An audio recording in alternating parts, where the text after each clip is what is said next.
एक आदमी अपनी आमदनी का P% शिक्षा पर, शेष का Q% भोजन पर और शेष का R% अन्य मदों पर खर्च करता है और बाद में X रुपये बचा लेता है, तो उसकी आमदनी कितनी है। सत्यता पर आधारित इस प्रश्न को और ऐसे प्रश्नों को इस वीडियो में बड़े ही आसान विधि से, लघु विधि से, शॉर्टकट विधि से हल करना सीखेंगे। तो वीडियो को अंत तक ज़रूर देखिए और चैनल को सब्सक्राइब करना मत भूलिए। और आइए अब शुरुआत करते हैं इस बहुत ही उपयोगी वीडियो की। इस केस में जिसमें कि आदमी अपनी आमदनी का P% शिक्षा पे, शेष का Q% भोजन पे, शेष का R% अन्य मदों पर खर्च करता है और बाद में X रुपये बचा लेता है, तो उसकी आमदनी कितनी है। इस केस में आमदनी बराबर होगी X गुणा 100 भागा 100 घटा P गुणा 100 भागा 100 घटा Q गुणा 100 भागा 100 घटा R, जहाँ X है बाद में बची हुई रकम। तो आइए इस सूत्र का, इस फॉर्मूला का इस्तेमाल करते हुए कुछ प्रश्नों को हल करना सीखते हैं।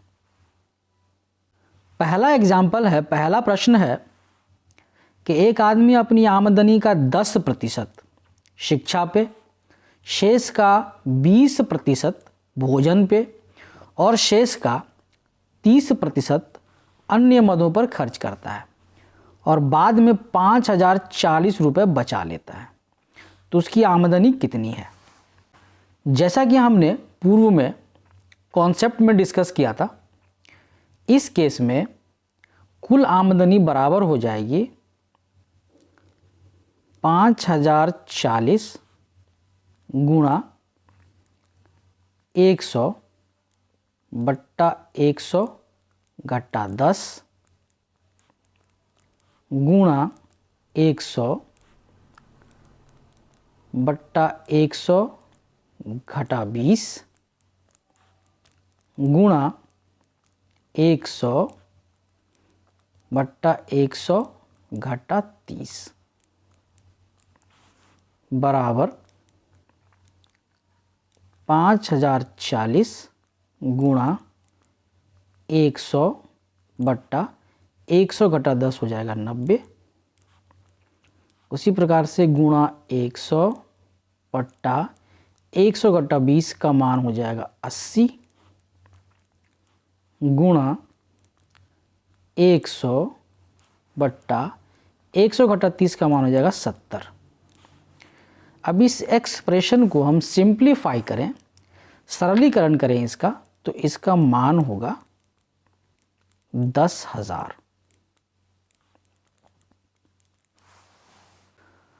तो इस प्रकार से इस केस में जिसमें कि आमदनी का 10% शिक्षा पे, शेष का 20% भोजन पे और शेष का 30% अन्य मदों पर खर्च किया जाता है और बाद में 5040 रुपये की बचत होती है, तो इस केस में आमदनी हो जाएगी 10,000 रुपये। एग्जाम्पल है, एक आदमी अपनी आमदनी का 20% शिक्षा पे, शेष का 12% भोजन पर और शेष का 25% अन्य मदों पर खर्च करता है और बाद में 2640 रुपये बचा लेता है, तो उसकी आमदनी कितनी है।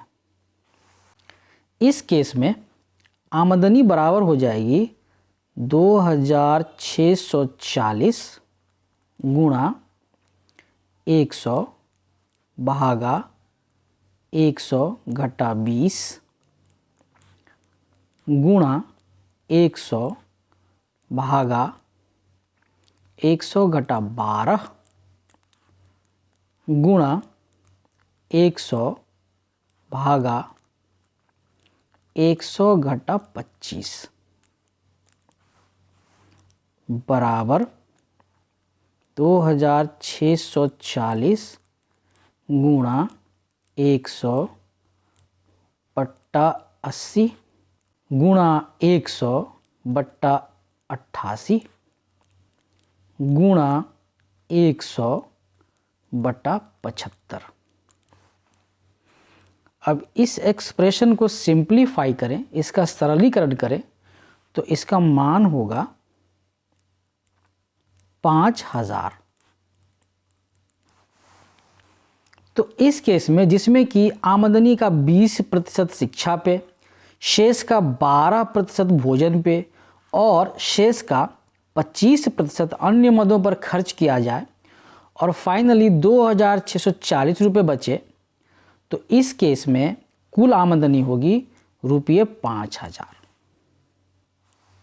तो आज के इस खूब उपयोगी वीडियो में हमने जाना कि यदि एक आदमी अपनी आमदनी का P% शिक्षा पे, शेष का Q% भोजन पे और शेष का R% अन्य मदों पर खर्च करता है और बाद में X रुपये बचा लेता है, तो उसकी आमदनी कितनी होगी।